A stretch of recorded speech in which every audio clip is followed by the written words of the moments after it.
The plane we arrived in was old, made of pieces of wooden boards. It was raining so hard. We arrived at the camp there at 3 in the morning. They bring them from Puerto Rico to sell them here with a contract.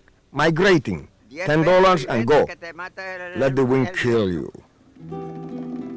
500,000 Puerto Ricans traversed the Atlantic to get to the U.S. mainland during the peak migration years following World War II. Most traveled to the New York City area, 1,600 miles from Puerto Rico and light years from the culture they left behind. Soon, nearby states, such as scenic Connecticut, became the setting for a growing Puerto Rican population, now the largest minority in many of its cities. The Connecticut story provides a living example of an ethnic community constantly developing and adapting to a new and changing environment.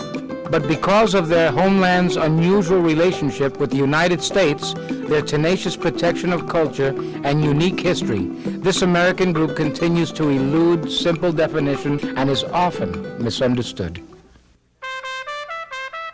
Who are Connecticut's Puerto Ricans?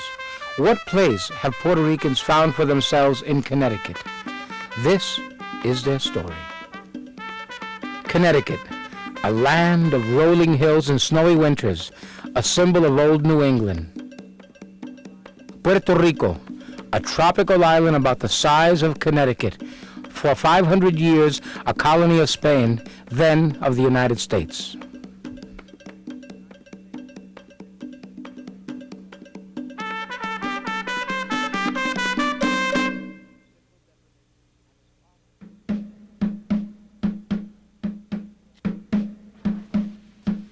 Puerto Rico was originally inhabited by the Arcade Indians who lived here about 4,000 years ago, but later, about 2,000 years ago, the Arawak Indians from South America arrived to the islands.